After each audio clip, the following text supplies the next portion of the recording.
リンクスタート。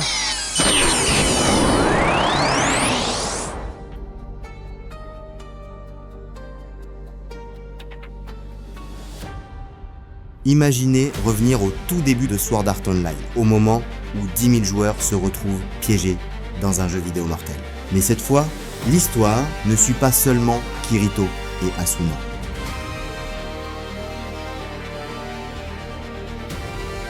Elle raconte l'histoire d'autres survivants d'Aincrad. Et c'est exactement ce que propose le nouveau jeu, Echoes of Aincrad, un jeu accompagné d'un anime promotionnel de plus de 110 minutes appelé Unanswered Butterfly. Et ce projet pourrait bien changer la façon dont on voit l'arc Aincrad. Dans cette vidéo, on va voir ce qu'est Echoes of Aincrad et surtout les théories les plus intéressantes sur cette nouvelle histoire. Pour rappel, dans Sword Art Online, les joueurs utilisent un casque VR pour entrer dans un MMORPG révolutionnaire. Mais dès le premier jour, le créateur du jeu révèle une terrible vérité. Il est impossible de se déconnecter. Mourir dans le jeu signifie mourir dans la vraie vie. Les joueurs doivent alors terminer les 100 étages de la forteresse volante Aincrad pour s'échapper. Ce nouveau jeu replongera les joueurs dans le tout premier arc, tout en revisitant cet arc mythique, mais avec une approche différente. Cette fois, l'histoire ne suit pas uniquement Kirito. Elle met en scène de nouveaux survivants et explore des événements inconnus de l'histoire originale. Cela signifie que le jeu pourrait montrer d'autres guildes, d'autres drames et la vie quotidienne des joueurs coincés dans SAO. Et pour accompagner le jeu, Bandai Namco a produit un long anime promotionnel qui se nomme Unanswered Butterfly. Ce film d'animation dure plus de 110 minutes et a été réalisé par Polygon Pictures. Contrairement à ce qu'on pourrait penser, ce n'est pas simplement un trailer, c'est une véritable histoire complète.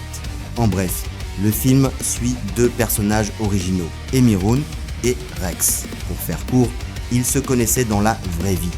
Mais ils se retrouvent coincés dans Sword Art Online, devenu un death game. Et pour survivre, ils rejoignent une équipe d'exploration chargée de cartographier les zones du jeu. Mais leur mission tourne rapidement au drame, car un jour, ils rencontrent un mystérieux PK, un joueur qui tue d'autres joueurs.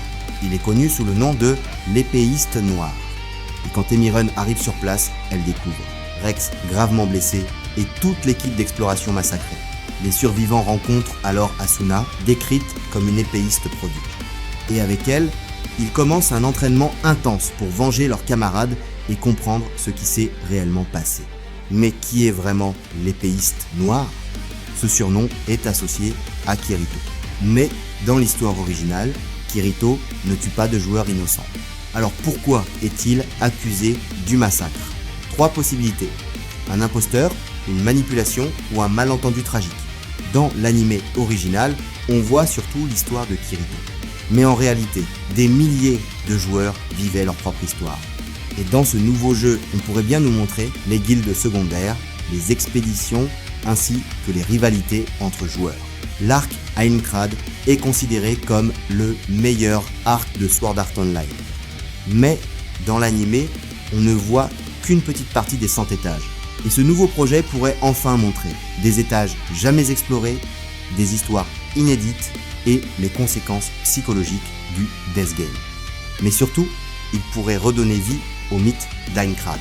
Pour finir, je pense qu'avec Echoes of Aincrad, la licence revient à ses origines. Un monde brutal, un jeu où chaque combat peut être le dernier.